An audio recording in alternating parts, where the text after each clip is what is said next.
this should be our final video on our creative writing drama elements. And this time we're going to talk about performance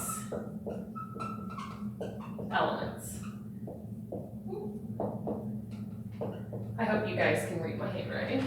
All right, so basically this is in reference to the actors and what they are doing through the drama. So the number one part of performance elements is the acting. If you've ever watched a movie where the people don't say their lines in time, like there's a long pause, or they're not very enthusiastic when they should be, or sad when they should be. The acting can really, really help or take away from a drama. And then there's also character motivation. Now for this part, when you're writing a character motivation, this is not things that are said or like spoken on stage typically. These are going to be things that help the actor in the acting. This is when, as a director or a screenwriter, you would tell the actor, you grew up in what seemed like a perfect home, but your mother was killed in a car accident when you were 10 years old. And ever since then, you've been struggling, not having a mom figure in your life. That could be a motivation behind the behavior of a character. It could be, maybe the character grew up in one country and, as a young adult moved to another country. And so that's going to affect how they do the things in the new country. So that can tell the actor how to portray a character. So this is the character motivation is what happened to the character. I'll write this down here. What happened to the character before the drama that affects their behavior in the drama.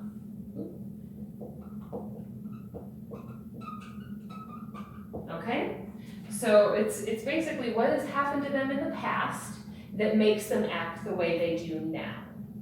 Okay, and that can help the actor portray better. Another performance aspect is speaking. This involves accents.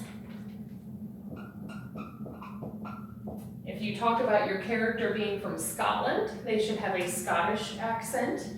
If they're from America, they should have an American accent, things like that.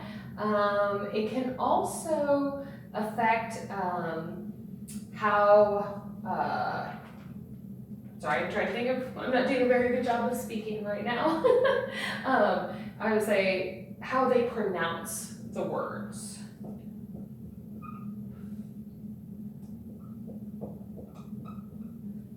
Sometimes people in different areas pronounce things differently. Sometimes the actor may or may not be familiar with a word, so they may pronounce it incorrectly, those kinds of things. This also involves diction, which is how clear they speak. If they like you're not going to understand that. So this is talking about, how clearly they say the words so that they're understandable by people. This includes breath control. Sometimes when you're saying things, you need to complete an entire sentence before you take a breath. And then you breathe, and you say the next sentence. If it's a long sentence, you have to know to take a deeper breath so that you can get the entire thing out before it's time to breathe again. Or so you're not trying to get it, say it really fast so that you can breathe, anything like that. This is controlling how much your breathing affects your words. So, how you're breathing affects your speaking. It might seem silly, but a lot of actors do things to work on their lung capacity and their breath control, where they take a breath at, things like that. It can very much affect how your sentence comes across. If you breathe a lot in it, you can sound a little bit panicked and concerned. Does that make sense? Whereas if you breathe at the beginning of a sentence and then again at the end, you sound a lot more calm. Okay, so that's breath control.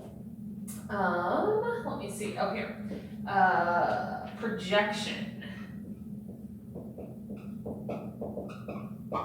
This is how loud that you are. You can project very little, or you can project very loud, but you want to sometimes be loud without sounding like you're yelling.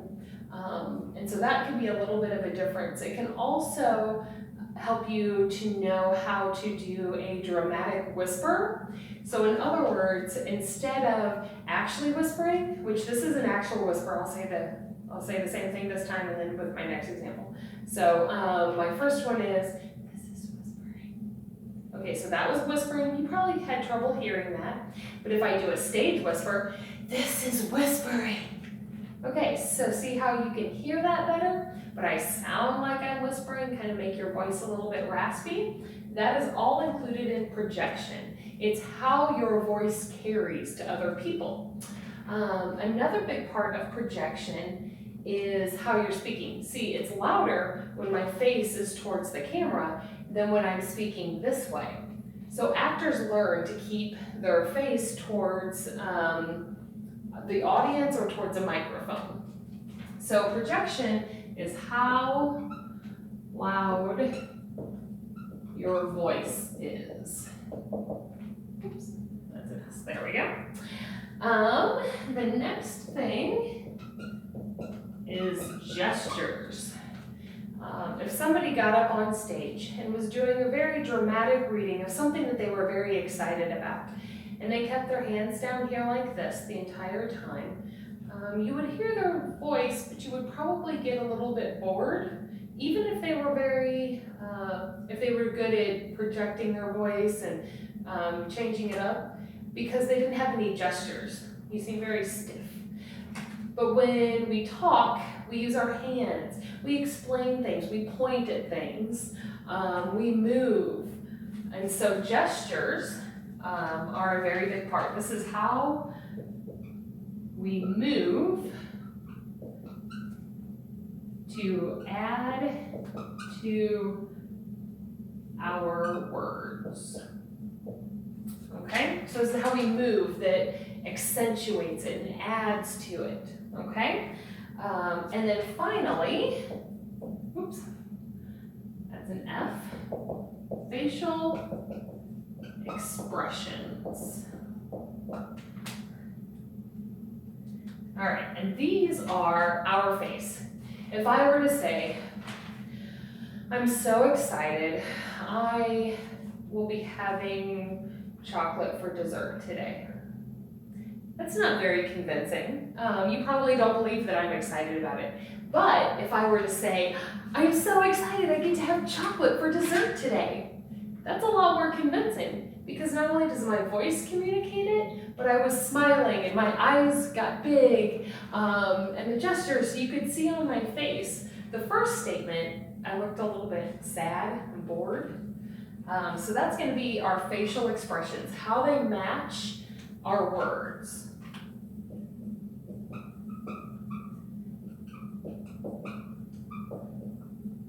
And they can actually help us communicate different ideas by showing sarcasm or something like that. Because if you see the words written that says, oh, I love that, and the person says it this way, oh, I love that, they seem excited and genuine. But if they say, oh, I love that, then that's sarcastic. So our facial expressions can help as well as the way that we say the words. All right, so these are the performance elements of our drama. So just a reminder, acting, character motivation, speaking, breath control, projection, gestures, and facial expressions are the ones that you're going to need to know for your assignment. I'm going to go ahead and type it out too as an assignment, but I'll go over it here.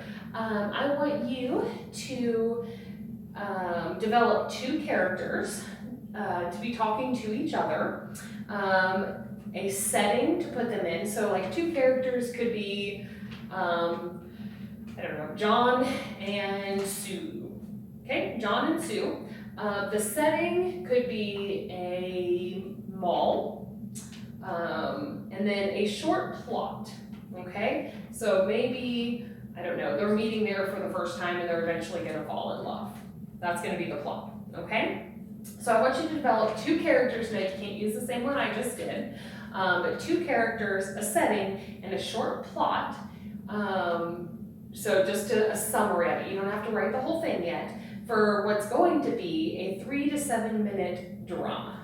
Okay, so you're going to write one of those, but right now you just need to have a summary, the characters, and the setting. And I'll write that out in your assignment, but I just kind of wanted to go over it here too.